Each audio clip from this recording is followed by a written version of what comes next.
What if the reason your reality feels stuck has nothing to do with luck, karma, or God ignoring you, but with a single mistake you're making every day, without even knowing it? What if everything you've been told about being is a trick designed to keep you asleep? Look at your life right now. How much of it feels like you? How much feels like a script you never wrote?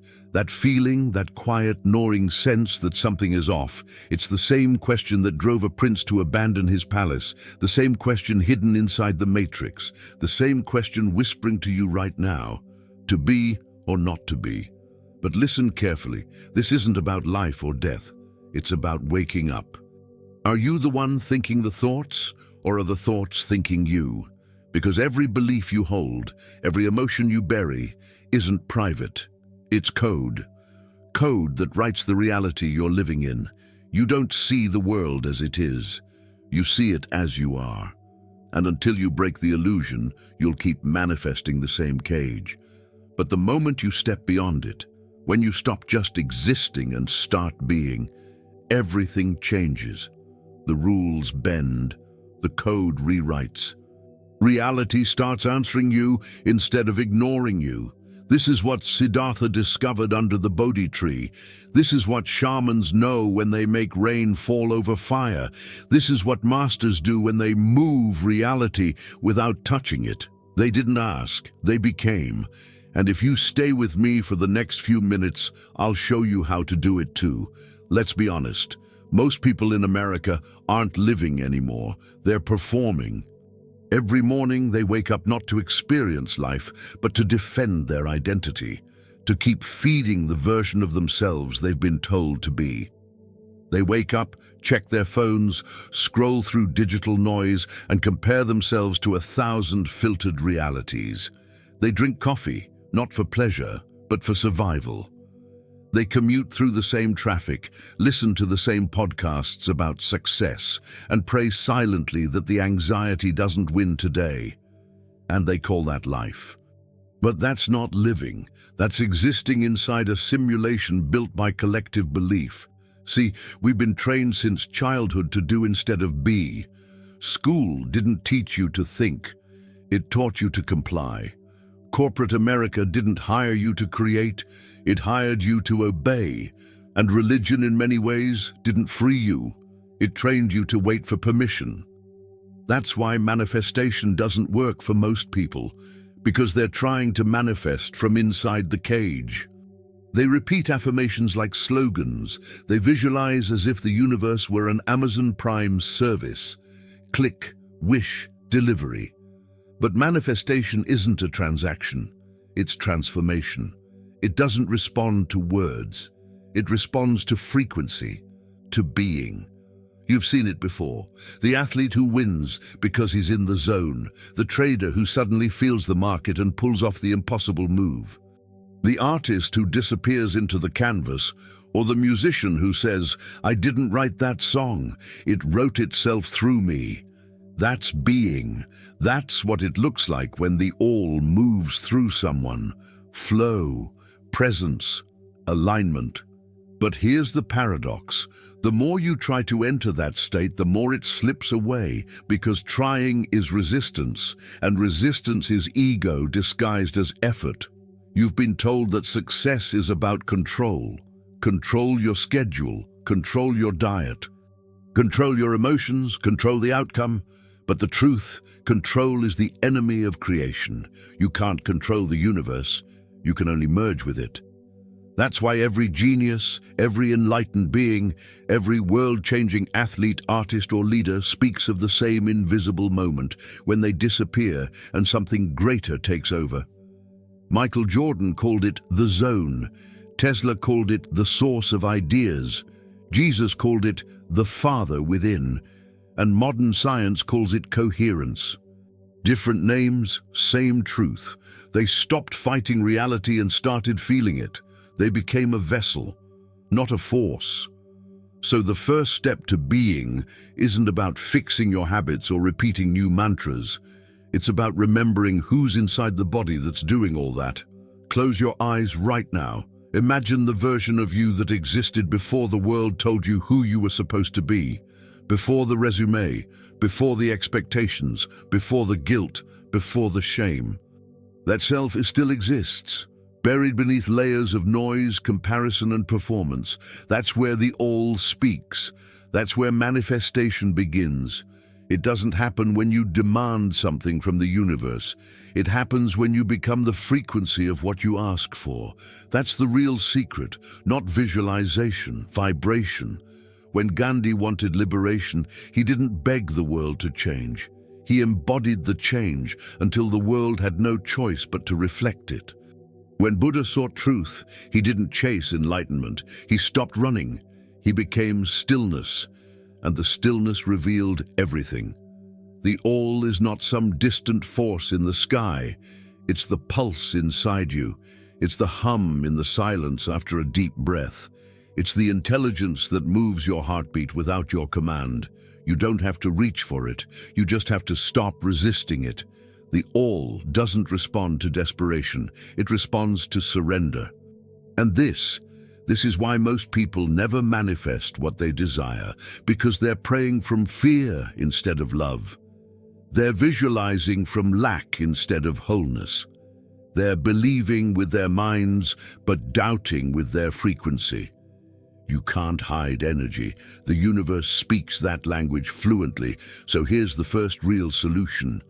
Stop trying to manifest. Start being the vibration of what you wish to experience. Don't chase peace. Act, walk, breathe as peace. Don't beg for abundance. Move like someone who already knows abundance is their nature. Don't pray for love. Dissolve into it until love is the only thing that looks back from the mirror. Because the all doesn't give you what you want. It gives you what you are. And that's the difference between those who talk about reality and those who bend it. You don't need more rules. You need less resistance.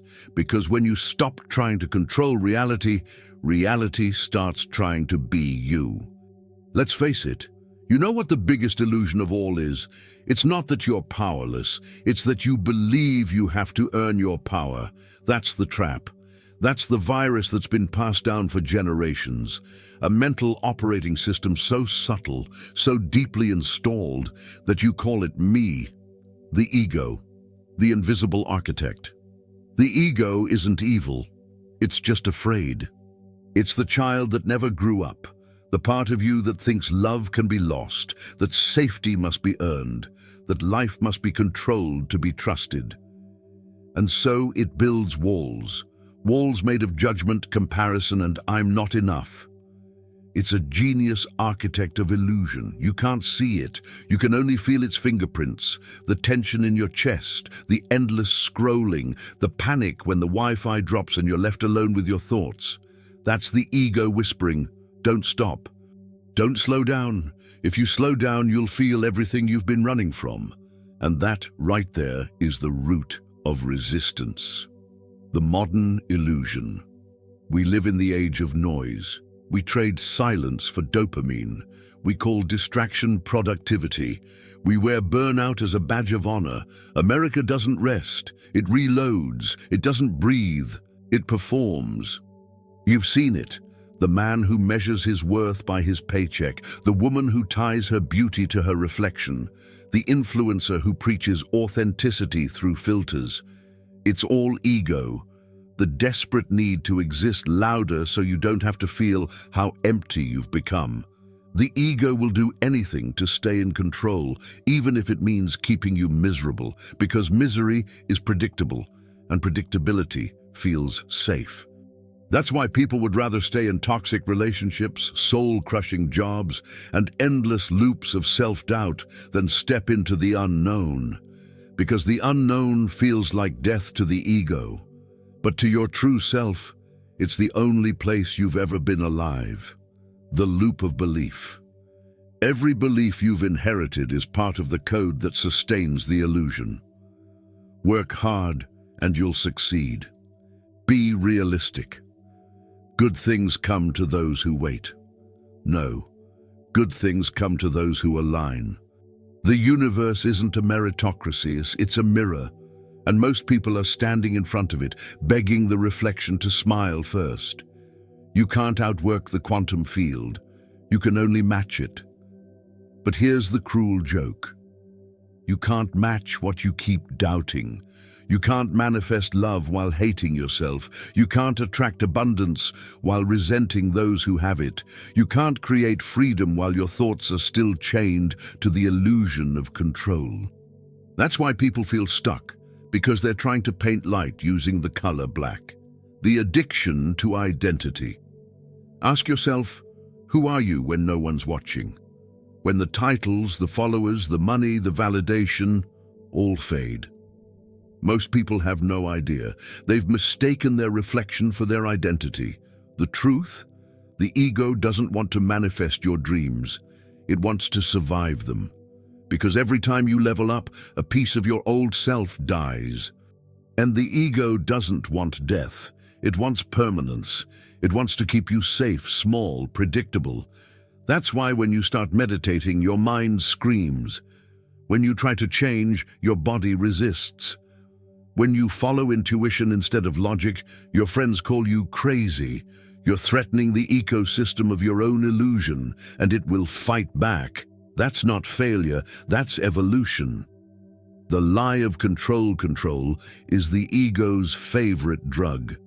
It gives the illusion of safety, but safety without growth is a coffin. Think about it. When has life ever gone exactly as planned? And yet somehow you're still here, breathing, alive. That's the all, the infinite intelligence that keeps the planet spinning, the waves crashing, the cells regenerating, operating perfectly without your permission. But the ego still says, I've got this. So you fight the current. You micromanage the infinite. You resist the flow that's trying to carry you home, and then you wonder why you feel exhausted. Because resisting the all is like trying to hold your breath in the middle of an ocean made of oxygen. The moment of realization. There comes a point, maybe this is it for you, where the truth can no longer be unseen. You start realizing that the cage was never locked, that your chains were made of stories, that becoming free was never about adding something new, but removing what never belonged. That's what enlightenment really is. Not fireworks, not bliss, just clarity. The ego dies the moment you stop identifying with it, and when it does, the noise fades. The inner war ends. You stop needing the world to change because you've remembered who was dreaming it all along. That's the moment every mystic describes differently. Nirvana, samadhi, heaven, coherence, different words, same silence. It's the same silence that Gandhi carried through chaos, the same silence that sits behind every great act of creation, the same silence that is speaking to you now. The real problem was never the world, it was the filter. You've been staring at infinity through the keyhole of your identity, begging for more light, never realizing that the door was never locked. You just had to stop knocking. Because once you stop trying to see the all and simply be still enough for it to see through you, the illusion collapses, and you remember there was never anything to fix, only something to feel. That's the moment the ego dissolves, and the all begins to move through you. But that awakening comes with a price. Because once you've seen the truth, the question is no longer, can I manifest? It's, can I surrender enough to let it happen? What if the secret you've been chasing was never hidden?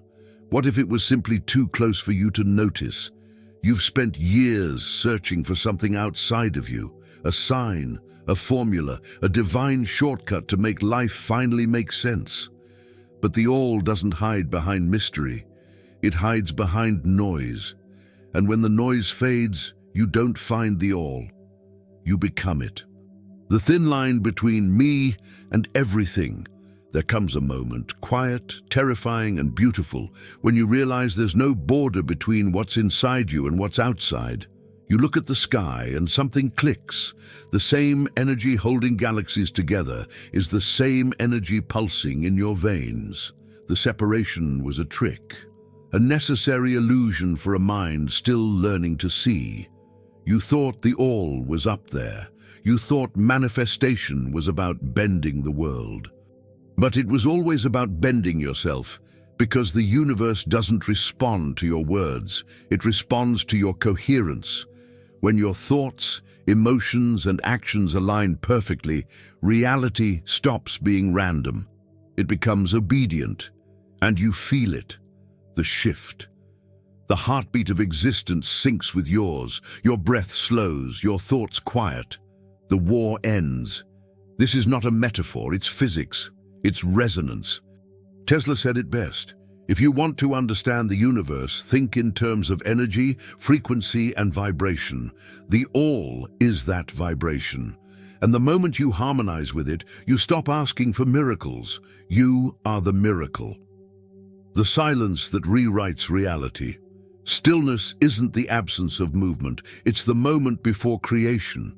When the mind stops trying to fix the world, the heart begins to feel it again. And feeling is the real language of the all. When you reach this point, something strange happens. You stop wanting to manipulate outcomes. The idea of control dissolves like mist under sunlight. Because you see clearly, there was never anything to control. Everything that happened, even the pain, even the waiting, wasn't punishment. It was precision. Every heartbreak that broke you was an invitation to dissolve your illusion of control. Every loss that humbled you was life's way of teaching you surrender. And every unanswered prayer was a divine whisper saying, "You still think you're separate. Now you understand. Now you can feel the intelligence behind every coincidence, every delay, every storm." It wasn't chaos, it was choreography. And the choreographer was you. The state of creation. When you merge with the all, manifestation stops being a process. It becomes your nature. You don't visualize abundance, you breathe it. You don't attract love, you emanate it. You don't pray for healing, you vibrate as wholeness, because the moment you dissolve the ego, you realize something radical. The universe doesn't give you what you want, it gives you what you are. And in that moment, you disappear. Only being remains. It's what the mystics called samadhi, what quantum physicists call coherence, what poets call transcendence. You're not chasing the light anymore. You are the light that was chasing itself. This is why Gandhi could bend empires. Why Buddha could end suffering with silence. Why Jesus could turn death into resurrection, not because they had power, but because they stopped separating themselves from it. Power was never meant to be possessed. It was meant to be expressed. The death of striving in this state, striving becomes irrelevant. Desire still exists, but it's no longer desperate. It flows effortlessly, like wind choosing the shape of the ocean. You walk through life not trying to make things happen, but simply allowing what is already aligned to unfold. And reality starts moving differently around you. Synchronicities multiply, time bends. The right people appear, the right words come, the right doors open, not by force, but by flow. You realize that faith was never about waiting. It was about knowing. Knowing that you and the all were never two separate things trying to reunite. You were the same consciousness pretending to forget itself so it could rediscover love through the act of remembering. The freedom beyond fear. Fear dissolves completely here. Not because nothing bad can happen, but because even if it does, you know it's still you.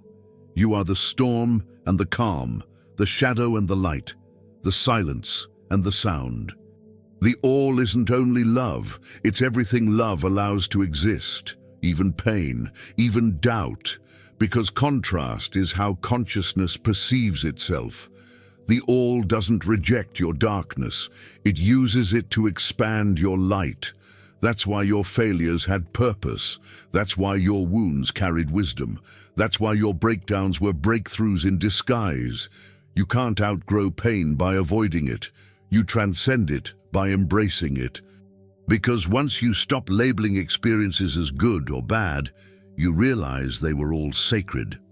The moment of union. And then it happens, not as thunder or vision, but as quiet recognition. A moment so ordinary that it feels divine. You're sitting somewhere, watching sunlight ripple through a window or hearing the sound of rain, and suddenly you feel it, the pulse of everything breathing together, the pulse of galaxies and cells sharing the same rhythm.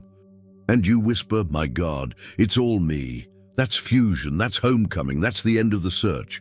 In that state, prayer changes. You don't ask anymore. You thank before you receive, and because you know you already have, you don't chase signs, you become one. You walk through the world like an instrument of divine music. Every act, every thought, every heartbeat is the all expressing itself through form. The still point. You finally understand what to be really means. It isn't passive. It's the highest form of participation. To be is to let the all live through you without resistance, without doubt, without delay. It's not about escaping life. It's about feeling it completely, until every boundary between you and it dissolves. The river isn't trying to reach the ocean. It is the ocean remembering its way home. That's what you are. A current of consciousness returning to itself. And maybe, just maybe, this is what the phrase "be still and know that I am God" was always trying to say. Not a command, a reminder. The all doesn't speak through thunder. It speaks through the spaces between your breaths. It's the pause before thought, the stillness between heartbeats, the eternal I am behind every eye. When you reach that silence, you don't find peace. You realize you are peace. And peace creates worlds. So stop reaching, stop waiting, stop asking, just become. Because the all was never outside of you. It was waiting for you to remember that you were it all along. And now, there is only silence. Not the silence of absence, but the silence of completion. The kind of silence that follows a great storm, when the air is heavy with truth and everything finally breathes again. You feel it, don't you? That weight leaving your chest, that peace that doesn't need proof. It's not joy, not yet. It's deeper. It's the awareness that joy was never something to find. It was what remained when the search ended. You realize that all your life you were never learning how to live, you were remembering how to be, and that every moment of pain was just the all whispering, "Come home." Home wasn't a place. It was this stillness, this pulse, this quiet recognition that nothing was ever lost. You were never broken. You were never late. You were never separate. You were always the all, dreaming of what it felt like to wake up. So breathe and remember, the universe isn't waiting to respond to you. It's waiting to be you. If you made it here, you already know this wasn't just a video. It was a mirror. And now, the reflection is asking for something, not a favor, not attention, but alignment. When you like this video, you're not feeding an algorithm. You're sending a pulse through the all, a signal that says, "I remember who I am." When you comment, you're not leaving words. You're anchoring frequency. Each letter becomes light, a vibration that tells others, you're not alone in your awakening. And when you subscribe, you're not following a channel. You're making a choice to stay in resonance with the truth that called you here, to keep walking through this field of remembering where thought becomes energy and energy becomes creation. This isn't a social action, it's a sacred one.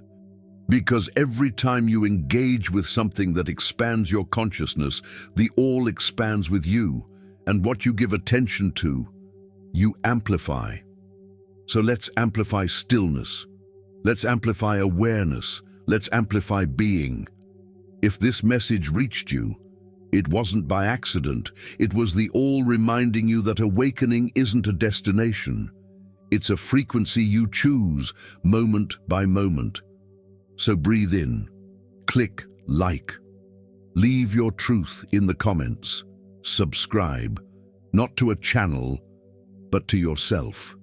Because every act of alignment ripples across dimensions. And right now, you're helping the universe remember itself. Welcome home to the All.